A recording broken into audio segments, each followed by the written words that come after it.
کیا طاقت، دولت اور چلاکی انسان کو واقعی محفوظ بنا سکتی ہے؟ زبور نمبر 52 ہمیں اس شخص کی حقیقت دکھاتا ہے جو اپنی برائی پر فخر کرتا ہے اور سچ کو رون دیتا ہے۔ یہ زبور ہمیں خبردار کرتا ہے کہ جھوٹ اور ظلم وقتی کامیابی دے سکتے ہیں، مگر انجام ہمیشہ خدا کے ہاتھ میں ہوتا ہے۔ آج کا پیغام ہمیں سکھائے گا کہ اصل پناہ طاقت میں نہیں بلکہ خدا کی راست بازی میں ہے۔ آئیے سنتے ہیں زبور نمبر 52۔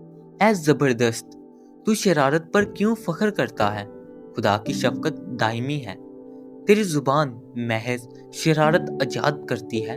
اے دغا باز، وہ تیز استرے کی مانند ہے، تو بدی کو نیکی سے زیادہ پسند کرتا ہے اور جھوٹ کو صداقت کی بات سے۔ اے دغا باز زبان، تو مہلک باتوں کو پسند کرتی ہے۔ خدا بھی تجھے ہمیشہ کے لیے ہلاک کر ڈالے گا، وہ تجھے پکڑ کر تیرے خیمہ سے نکال پھینکے گا اور زندوں کی زمین سے تجھے اکھاڑ ڈالے گا۔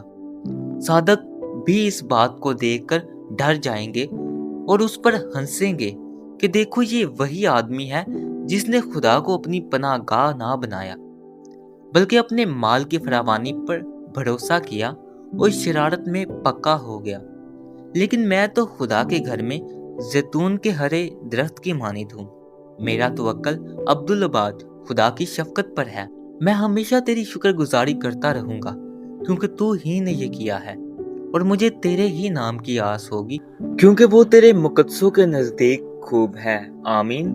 آئے ہم جھوٹ پر نہیں بلکہ خدا کی دائمی محبت پر بھروسہ کریں، کیونکہ جو خدا پر توکل کرتا ہے وہ کبھی شرمندہ نہیں ہوتا۔ آمین۔ خدا آپ سب کو برکت دے۔